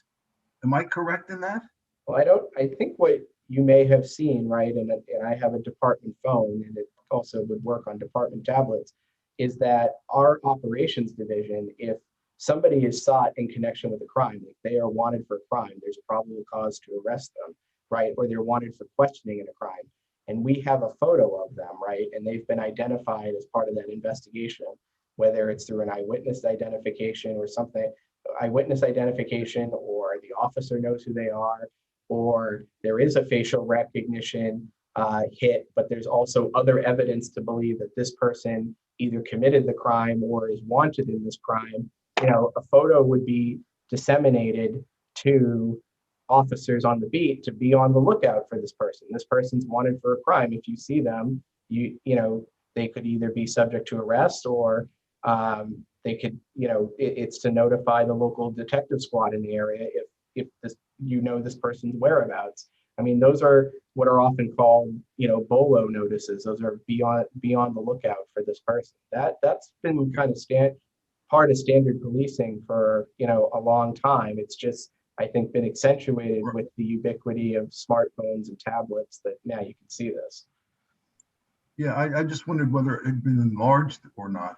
And the reason I took interest, I might tell you, is because at that very moment, there was a bolo out for a guy who did a home invasion on my apartment. Yeah. Right? So I was curious to see whether the photo this guy was looking at my door was of that person who we saw on our surveillance cams outside my building but a week earlier. Yeah. And he wouldn't tell me. He wouldn't show me the picture. And I said, geez, let me feel better about this and know that you're looking for the guy, Yeah. In any event, the surveillance cams that we have around do not add to that database, and that's cool. All right, I just wanted to know. Thanks a lot. Thank you. Thank you, Mike. I think that concludes our questions. Mr. Barrows, thank you so much. Yep. And I'm happy to come back as well and, discuss this. I think it's always really important to have, kind of honest, frank exchanges. And like I said, I think this is something that you're going to see a lot more from the department as part of this, reform and reinvention process. So, and like I said, for those that are interested, definitely check out the post-act submissions, submit comments. We do review those input. I used to do rulemaking for the department. Anytime we put out a rule, we had to submit it for public comment. We always took those comments pretty seriously. We always almost always changed whatever the proposed policy or rule was to what it looked like in the final version in a lot of cases. So, I know it's easy to get cynical, but I would really, encourage you to engage and give us comments, and also to be engaged on this reform process as this draft report comes out in the next couple of days as well. Yeah, great. Well, thank you so much. This really was helpful. Thank you. Thank you. We might just take you up on your offer to come back and speak Absolutely. to us. Yeah. Happy to. Yep. Great. Thank you so much. You guys, we should mention the comment from Maya from Brad Hoylman's office. Yes. Yeah. Yeah, I was going to just type a response, but it sounds very interesting. And I think, Maya, we will want to have you speak to that at a future meeting, because and that's something that we just have to track and make sure that we know about, because, yeah, that's very important in this space. Okay, Viren, you want to pull up our agenda again? Yes, I do. 1 second. I just want to make sure that I don't lose Maya's comment, because it won't let me download it. So I just want to make sure that we copy it. Okay. Okay. Yes. Yeah. Okay. So the next agenda item is actually the Post Act. Mm-hmm. And Katie worked on that amazing letter late last night, and we discussed it briefly, and I think we circulated, so most of us, I think all of you have access to that letter. If not, I'm going to share that now. If you haven't read it, you can read it online. Sure. And also, I'll give an overview for people who are listening and who may not have read this yet. But this, speaking about the Post Act, that's already law. That was passed and signed this summer. And again, specifically, well, just to let you know, a little bit of history here. So it's called the Public Oversight of Surveillance Technology, right? And while it's already been passed, now there are all of these sort of steps that have to take place as a result. One of them is actually what Robert Barrows just mentioned, which is that the police department has released these very specific policies describing every single kind of surveillance the NYPD is using right now and what the rules are around its use. But again, it's kind of long and legal and dry. But so one of our original thoughts had been like, oh, maybe we should look at that and then make some comments as a community board. But we felt that we might not be in a position to really carefully analyze all 36 of those and understand them and be able to comment effectively. But we did take a look at them and we realized that, again, it's something that I mentioned earlier, that while this information is out there about the rules that apply, and like, for example, about the facial recognition software, it's great to know that it's only used against arrest photos, right? That's helpful to know. But the question is, for a lot of us, is like, okay, but where might those photos come from?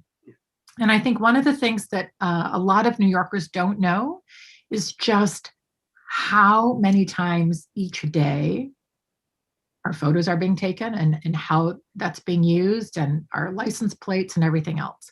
And so one of the things that I mentioned to Mr. Barrows earlier, and we mentioned in this letter, is that it would be really great for there to be an education campaign that will explain to New Yorkers how they're being surveilled on the streets, right?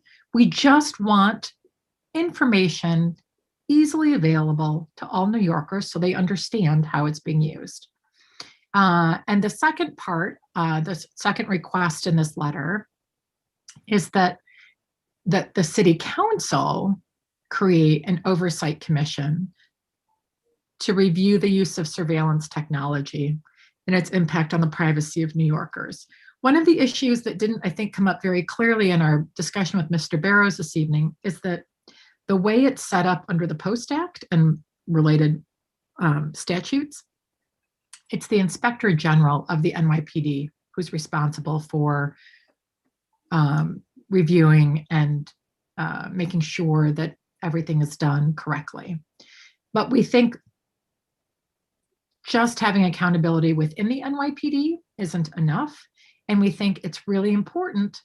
And also, I think this goes, James, to the point you made earlier and some of the points that others made, like there needs to be more data about this. There just needs to be more of a focus by others outside the NYPD. And so we think that it would be really helpful to have there be an oversight commission formed by the city council so that whatever it is, 4 times a year, 6 times, whatever it is, that they review, that they get the data and the details about how surveillance technology is being used by the NYPD, and that they're really sort of paying attention, right? Now, it also sounds like this is something that we'll hear about at another meeting from Maya, what's being done by the senator's office. But anyway, that's sort of the purpose of this letter, is to ask for those 2 things, to ask for an education campaign and then an oversight commission. And the second request is actually, it simply reiterates what we had already asked for first time around when we wrote that letter. That's a good point. Ingram, we asked for an oversight commission for accountability and whatnot. And also the second emphasis in this letter is we're not simply talking about facial recognition software. We're asking for it to apply to all forms of surveillance technology. And like Katie said, the fact of the matter is, I walk out of my building, I'm on a police precinct block, and the police station has cameras on both sides. So every one of us living on this block is photographed 10 times a day, whether you like it or not. But there's no information being put out there for the community to know that you're being watched. And not because you want to avoid or not avoid, but you have the right to know. When you are in a public space, you're in a public space and you acknowledge, you understand that you can be photographed even by somebody who's just passing by. But you have the right to know, and you have the right to avoid that situation if you want to. So information, where they actually share that information, that's not very clear in the Post Act yet. There is there's this notion that yes, the Post Act is going to make things much more transparent, but it doesn't tell you beyond how, beyond what they do in terms of their own operational sort of activities. For example, the question that we heard being asked to Mr. Barrows is, how does NYPD decide where the surveillance technology devices are installed? What drives those decisions? The other thing that sort of didn't come up, which is addressed in the letter here right now, is the technology itself is limited. And the limitations actually, in terms of the camera's inability to read dark-skinned folks and colored folks and misidentifying them. And these are the things that there is not enough information out there yet. So you might do all the right things in terms of policy, but if the tools themselves are not being looked at carefully, we might just end up with sort of, something that is not fully functional. Yeah. It looks like I see some hands up. Bjorn, I don't know whose hand went up. Yeah, I'm going to take a look at it. Tina is first. Hi, guys. One of the things that, in addition to facial recognition, that I experienced, I had a scooter that was stolen. And when I went to the police precinct to report it, long story short, I found out that they knew everywhere in the past, I don't ride it that much, but in the past couple of years, where I went with it within New York City. And I said, you went over the Willis Bridge, and then you went here and you went there. And I thought, how do you know that? I'm not using an Easy Pass or anything. And they said that in addition to other, I guess, mechanisms that are around, on police vehicles, there's a reader that reads people's license plates. And I thought this database must be incredible, because if they could pick out my little teeny license plate for a little 50cc scooter and give me that information so quickly, I was astonished. And of course, my scooter was never recovered, but I learned something pretty valuable in terms of how that technology can be used and potentially misused. So I was just wondering if we might be able to include that as a specific example that we want information on as well. Well, that is actually included in the post-act stuff. There's a whole thing about the license plate photos. I mean, it's and I forget what the number is, but it's 80,000 license plates are photographed a day or a week or something, some crazy number. Yeah. So, I mean, it's definitely, so that's why our letter isn't about facial recognition or anything. It's about all of the surveillance technologies. And there are, as we said, there are 36, different kinds of surveillance technology that they're talking about, whether it's drones. But definitely the license plate thing is included, because I think you're right. Tina, I think like you, most people have no idea that kind of information is being tracked. And and we feel like that we have this sort of privacy in our movements, right? And not so much. Thank you. In public spaces, from traffic cameras to Link NYC kiosks, there's a lot of misinformation, and there's a lot of non-clarity about what data is being collected about people. I do know the Link NYC, for example, collects information about footfall, the pedestrian volumes, for example. Now, who does that data go to? Does it go to Google, or does it go to city agency or DOT? There's no clarity. There's not enough information, because we know that Link NYC kiosk use the technology that's developed by somebody else. So there's a lot of data being collected as we speak, but we don't know who has access to it and how NYPD gets access to it. Say NYPD may not actually look at your photograph other than anything they have within their own database, but they have access to data they can request from other city agencies as well as private property owners. And we know that as well. So Tina, you have anything more to ask, or should I go to Leslie? Leslie. Yeah, it's certainly troubling. I assume maybe that the surveillance started after 9/11. I don't know when this came into bloom as much as it is now. So I think that's a concern. I would question, how did NYPD take it upon themselves to create this whole web of surveillance, and who authorized that, and where did that go? And also, where does the data end up? There's a concern that it ends up in various agencies that should not really have that information. And is it used? Is it sold to private companies? Where does it go?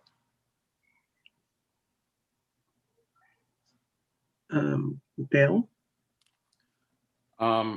I wonder if it makes sense, given what Maya posted, a brief about the bill that Hoylman is sponsoring, Senate Bill 79, which it only narrow with regard to the scope of this letter, but it talks specifically about a state level task force overseeing biometric surveillance, so facial recognition. If we should make space to say, we endorse the effort by Senator Hoylman to, remove, to oversee biometrics at the state level? In addition to all these other steps on the other various forms of surveillance tech. I would suggest, Dale, I'm of the view that like you can't have too many letters on a topic. So I would say that I don't think we should add it to this letter because I don't think we have enough information about it yet. And then, but then invite Maya to come speak about it next month. And then maybe we can have a letter at that point again, right? So that we'll just sort of stay on top of this issue, but in different ways. Sure. We suggest. Thank you, Dale. James? Yeah, first, thank you for having Mr. Barrows, and thanks for drafting this letter. I wanted to sort of review the two major proposals within the letter and just see if we can wrap our heads around it, because I don't know that we've really had a lot of discussion amongst the committee about this so far. First, it sounds like there's two recommendations. One, that the city council create an oversight commission, and two, that an educational campaign. So let's talk about the educational campaign since that comes first in the letter. I'm not sure if I understand what that means and who would produce it and what the purpose is. It says to foster transparency, but they've already released the information. So I'm a little confused as to what the goal is here. I mean, it's already, I just looked it up, it's already available. Right, so again, as I mentioned earlier, James, there are 36 policies that are available, which are each multiple pages and written in legalese. It would require a very patient person to go through there and understand what is there, and frankly, and to get their questions answered. So when we talk about an education campaign, we want there to be posters up, flyers, ads, something on link, whatever, but that just says, hey, New Yorkers, here's a quick information about how you're being surveilled in New York City. We want the people who live in our community to know, that there are, I forget whatever the number is, that there are 80,000 linked cameras in the city. Yeah. And we can even probably hopefully find out how many there are in our district. We want them to understand, and that there are drones and there are all the licenses are plates or the photos are being taken, and that there is facial recognition technology, blah, blah, blah. All the different things that are in these 36 things, the vast majority of New Yorkers are not going to be reading. And we don't think that the people who live in our community really understand how they are being surveilled. And so we think that there should be an education campaign that's a quick and easy thing to help explain it to folks. Well, I appreciate the intention. I just don't see it as practical. First of all, the deadline for public comment is February 25th. Right. This isn't, you'll see, we have not drafted this as a letter that is part of that public comment period.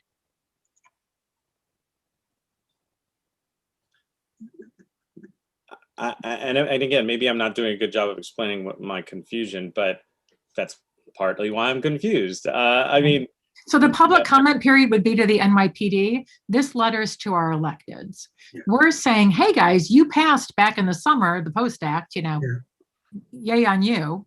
And now the NYPD is doing all this stuff, good on them. But at the end of the day, that's still leaving most New Yorkers in the dark. Right, but again, what is the desired outcome? Is a desired outcome to just notify people that there's CCTV systems? I mean, like you said, there's like 36 different things here. So yeah.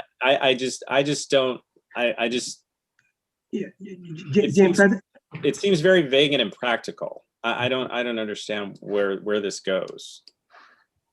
The intent is more or less to make it a bit more palatable. I don't know exactly what the word is, but even for Katie and I to have gone through all those 36 items was pretty painful. And we quickly recognized that if we take it on line by line, policy by policy. One, we are not equipped to even totally understand a lot of it. And second, we don't have enough information to be able to comment on it, which is going to be useful. So we took a stand that this is going to be a letter that's going to go to electeds. What we think is missing in this this entire endeavor of creating the Post Act, making things more transparent, is okay. You made it transparent, but where's the oversight? And where the other missing piece that we found is a lot of information is out there, but it's not easily available. How do you make that available? Now, whether it goes to the community board website or link NYC, I don't know. I don't know the mechanisms. But like Mr. Barrows was saying, maybe they could have similar sessions across the community boards in New York City, for example. So maybe the thing I'm a little maybe taking issue with is the use of the phrase educational campaign. That seems very, very specific, when it meant maybe we should consider for just more transparency and more easily digestible and accessible information, rather than specify an educational campaign, which sounds like a very specific thing. In other words, if we focus on what the desired outcome is, rather than the means to achieve that outcome, I would be much more inclined to vote for this letter. But as far as that paragraph is concerned, I think it leaves itself too open to really valid criticism and would be easily disregarded. Whereas if we focus on what the desired outcome is, I feel like it would be a more powerful letter. But let me get to the other thing regarding oversight. Again, I think I agree with Katie that more letters is better. I actually agree with that, because the whole point is to highlight that we're concerned. I'm not sure, again, I feel like it's a little too specific. To suggest to the city council that they create an oversight commission is a very specific recommendation, where what we're looking for, as you noted, Viren, is oversight. Whether that comes in the form of an oversight commission or a specific requirement to do more reporting, like I just, why confine ourselves to one solution? Why don't we broaden what we want and say, this is what we want as a desired outcome, instead of saying, this is what we want you to do, and this is how you should do it. Does that make sense? Yeah, it does, but let me just clarify very quickly why oversight commission, call it by any name you like. Post Act currently states that they have an oversight built into the policy, but it's internal. Beyond CCRB, there's nothing else happening. What we are saying is that there should be an independent commission. And I agree with you. I'm just saying that to say that the city council should create an oversight commission is too narrow. I'm saying, let's say, rather than there be an internal oversight, that there be an entity created that is external and agreeable to the people. So I'm just, again, I agree with your outcome. I just don't think we should make it so specific. So James, my concern, I think, is that I think that there is, frankly, a greater risk when you aren't specific. And I think if you say, we really want the public to understand better how they're being surveilled, think about that. Do something about that. And second, we really, really want there to be independent accountability. If that's what we say, basically, they're going to be like, oh yeah, absolutely. And then we're never going to know what it was. I feel like we'll only know if we get what we ask for, if we ask for something really specific. And I understand your point, like maybe we can say like, frankly, I do think there should be a marketing campaign. I do think there should be posters. I think it really should be about and I do think they should go talk to community boards. Like they need to be responsible. You don't get credit for passing a law that then nobody knows about and there isn't accountability for. I think that they should be responsible for educating the public about it. And I don't know how to say that in a way that is more broad and yet specific enough to actually hold them accountable for doing the thing we asked them for. Maybe we can add the word communication along with education. Because if, Say it again, Viren, sorry. Communication along with education. A communication campaign. Outreach. Yeah, and I think that's kind of what I'm getting at. It's not so much let's, take all the teeth out of it. I think if we create more examples of things rather than this one specific thing, we're more likely to get the desired outcome. But if we just say this one thing and they say, well, we can't do an oversight commission, then we've ended our options. So, and maybe I should have, and I'm agreeing with you, Katie, we can be specific, but maybe just not specific to the point where there's only one way to go. So we discuss what the desired outcome is broadly, and then we give several examples of ways they could accomplish this, but that whatever way they choose, it's got to achieve the desired outcome. Does that make sense? It does, James, but I have a little counterpoint. If we instead of calling it a commission, if we call it an independent oversight body, they will say you already have CCRP. Exactly. Yeah. So, there's always going to be a counterpoint. So if you ask specifically that it should be a commission, city council has the mechanism in place to do so. So we tap into what they can do. We're not asking for something they cannot do.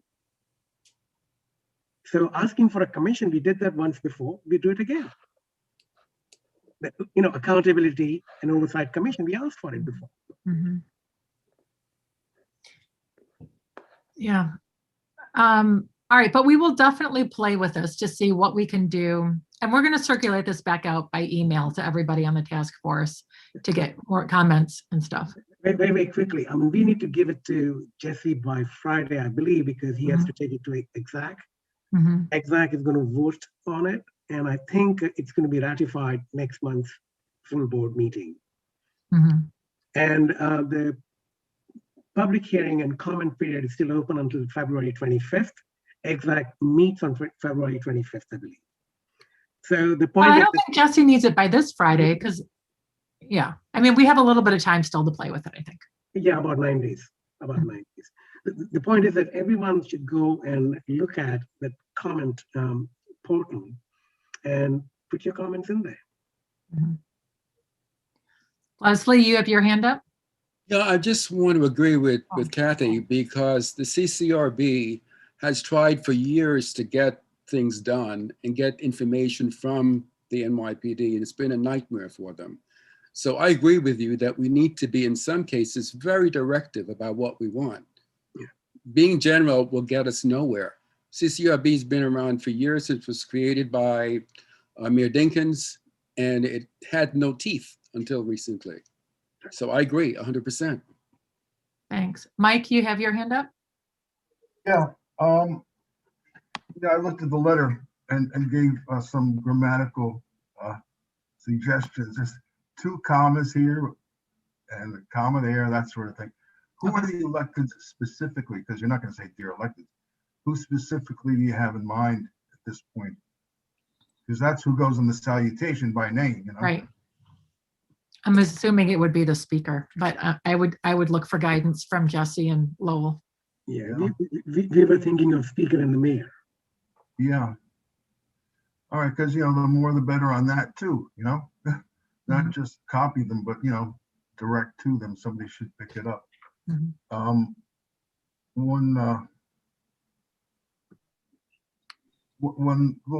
that's really about it. But I think the letter's okay. If the more you ask for, you ask for it. So they say no, but we ask for it, right? And then we can take it from there and always start harping on them. Well, if you didn't give us this, give us that, right? Yep. You got to get your foot in the door, right? But Mike, if you can send me your comments on it, and then you sent it, but part of that was personal here, and I don't want her to see that. Did you see that? Anyway, 2 commas here and a comma there. Okay. Cool. And do we in future, the New York Times has picked up a capital letter B for Black folks and all, and we might want to use that. Just a point in passing. Yeah. Yeah. That's their style now. Okay. And then I will see what I can do, James, about rewriting it a little bit according to what you suggested, and then we'll circulate it back out to everybody on the task force. Yeah. Anybody else? I think that's it right now. Yeah. Okay, and then are we on to talking about next month's agenda? Is that right? Yes. So, as you can see, you know, we've talked a little bit about sort of health disparities. And we were thinking, you know, and especially there's been some coverage in the New York Times and other places recently, specifically about the health disparities in connection with COVID and also with the distribution of the COVID vaccine. And we thought it could be really sort of dynamic and informative if we had sort of a panel discussion or forum next month, specifically focusing on health disparities and concrete solutions to address them. So we wanted to find out from you all if you think that's a good idea and who might want to help plan that forum. Thoughts? Do we think it's a good idea? Not a good idea? I think it's a good idea. Yeah. And I know that Leslie Williams sits on the Mount Sinai West Advisory Board. Cool. So he has a connection there. I know that at Ryan Center, Charlene, you know, the person who's come to the Housing and Human Services meeting, you know, it came up when we spoke in one-on-one as well as in a meeting. So I could Maria, you're fading in and out. Can you get closer to your mic? You can hear you. Maybe it's my connection. Oh yeah, that's much better.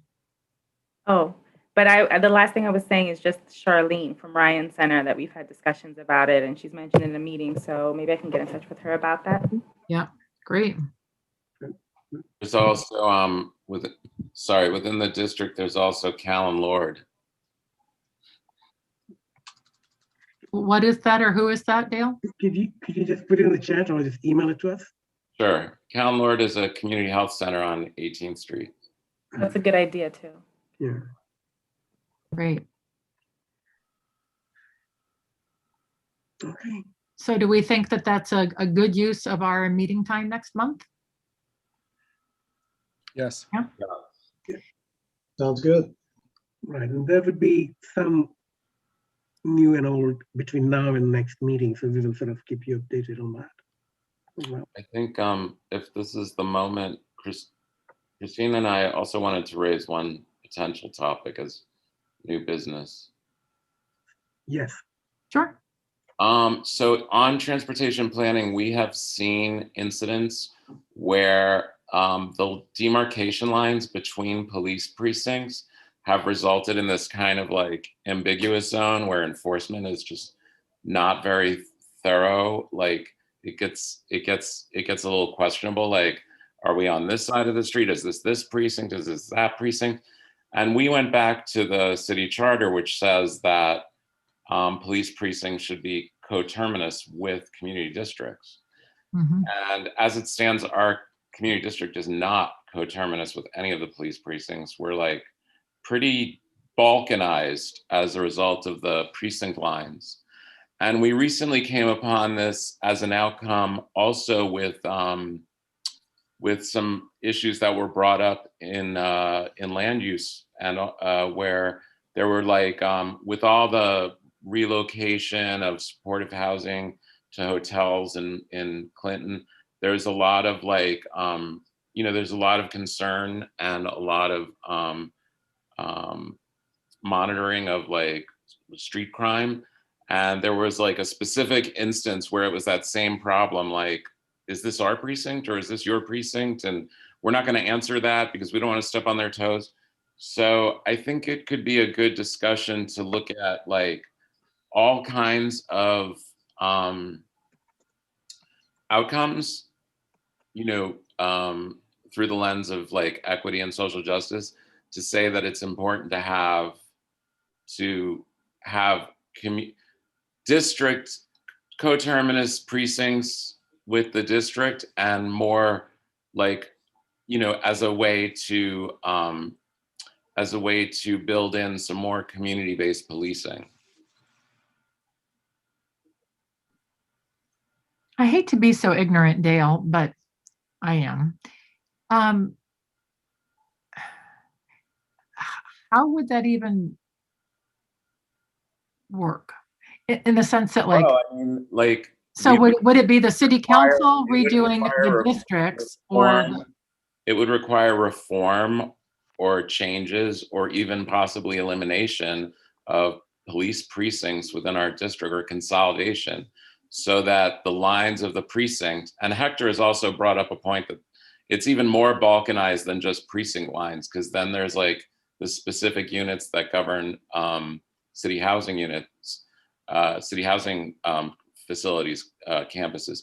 So the idea is to work towards precincts, 1 or 2 or more, that are coterminous with Community Board 4. So that they're not like, you know, that there aren't lines within the district that are just unknown to people who have like a law enforcement issue, like, oh, well, that side of 8th Avenue isn't us. That side of 8th Avenue, you have to go to this other precinct. So Dale, let me ask you, do you see this turning into a kind of conversation, or do you see this as a letter? And who does it get sent out to? I was raising it as potential new business for a subsequent task force meeting. Okay. Okay. All right. So, so we can think about maybe who could present on that. I just wanted to jump in here. Yeah, please. I'm speaking out of turn, but I know since I've been on the board, this has been a bone of contention between the community board and NYPD for years. Mm-hmm. And I've heard everything from, oh, it's too complicated. Our computer systems are so old and antiquated, they won't be able to adapt. I mean, all kinds of crazy excuses. And I just think it has to do with inertia and NYPD being, you know, maybe disliking change as much as some of us.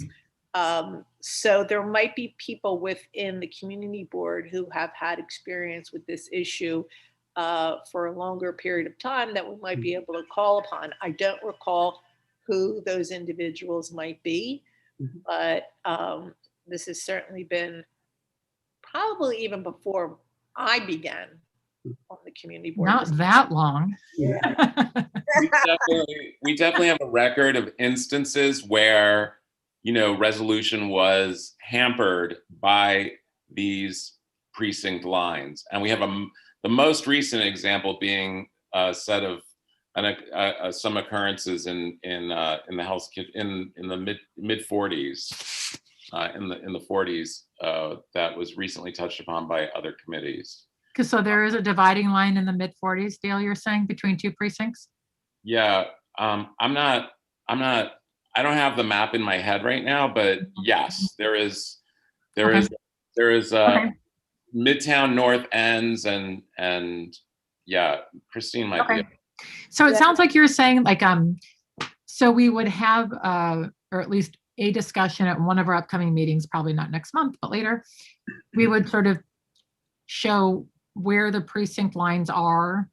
And yeah, you know, you're absolutely right. Like, mapping this would definitely be a big, you know, a visual cue, and also it would be helpful to understand for everybody. And also, as Hector has pointed out, the separate enforcement unit that governs public housing. But just to clarify a couple of things, that the housing police, the police service area 4, is the one that has jurisdiction over NYCHA. Right.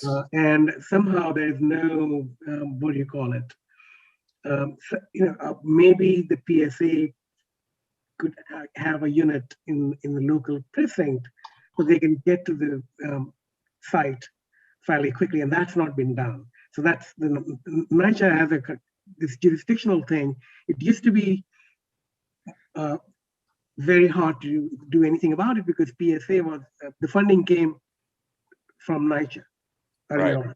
But since PSA has now merged with NYPD, that excuse is kind of, Yeah, and pretty late. the result is just a kind of legacy balkanization of Yes, and early on they had jurisdictional issues because NYCHA was funding PSA, and now it's not the situation. The second thing about the coterminus, as far as I understand, and this is one argument that I've heard, kind of makes sense but doesn't make sense, right? And that is police, EMS, and fire. Mm-hmm. These districts are sort of designed or planned to work in conjunction with each other, in coordination with each other. And that makes it that much harder. That's the argument I've heard from people, non-NYPD people. This is the argument I've heard from city planning, actually. If I may comment, there's been a kind of change of the guard when it comes to some of the precincts.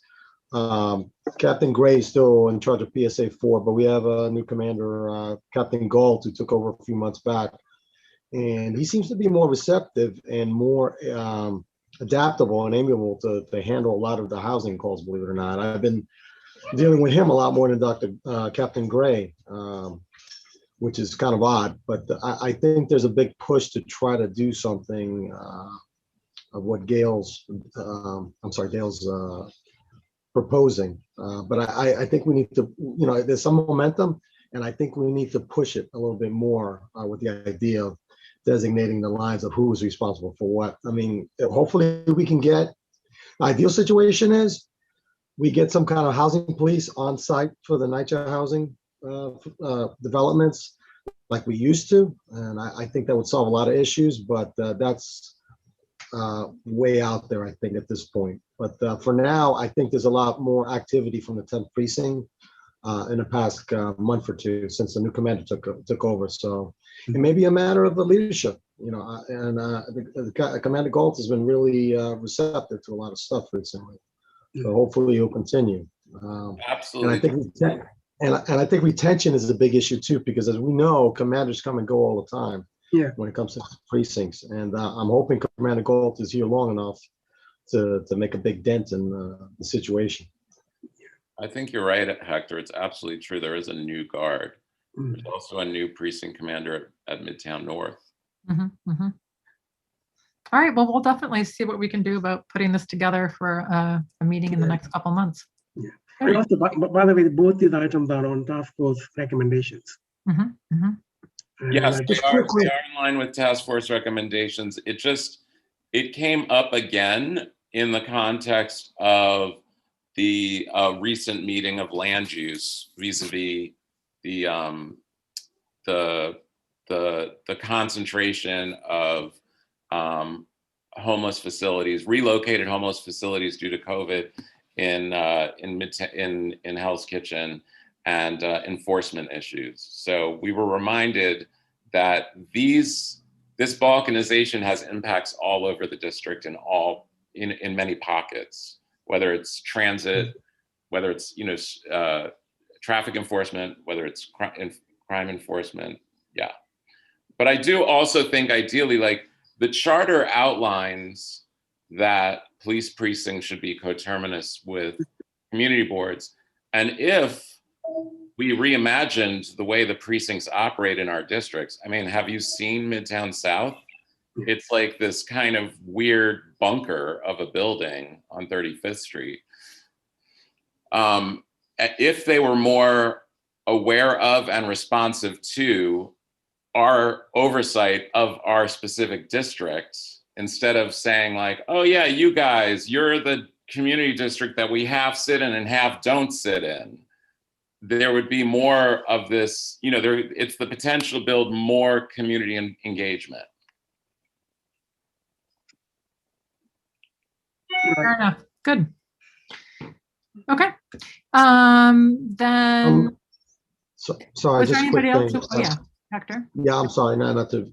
Now, we've been told to attend these command meetings that they have every month. So how are we proposing to, I guess, report on them? I mean, are we just going to email you guys on what our findings are, or? Yeah, and Hector, I think that's a really good point. It's one of the things we talked about, and we'd hope to get to at a previous meeting, is maybe we should like come up with a little form, Yeah. you know, that just has like 4 things that people who attend these meetings can just fill in, or some sort of, yeah, something that gives you a little bit of guidance would probably be helpful. Yeah, I mean, because I mean, there's a lot of stats being read off of, you know, crime rates and stuff like that, and what's being done in Yeah. certain instances. I mean, you know, I mean, basically, we had another shooting on 26th Street recently.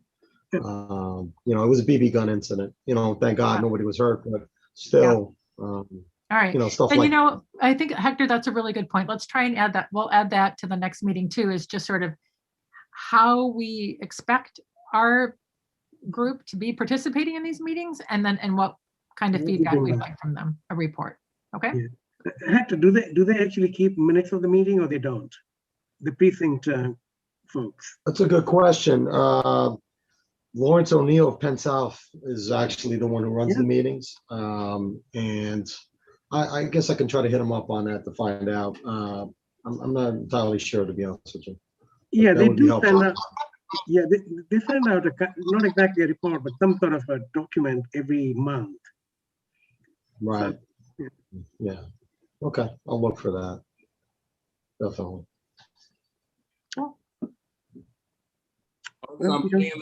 I'm also putting in the chat one more thing, which is Maria brought a panel on police reform to my attention. It's 3-4, and the link is in the chat. Great. Thank you. Great. Thank you. All right. Then is there anybody else who has any new business to bring up? I don't think so. All right.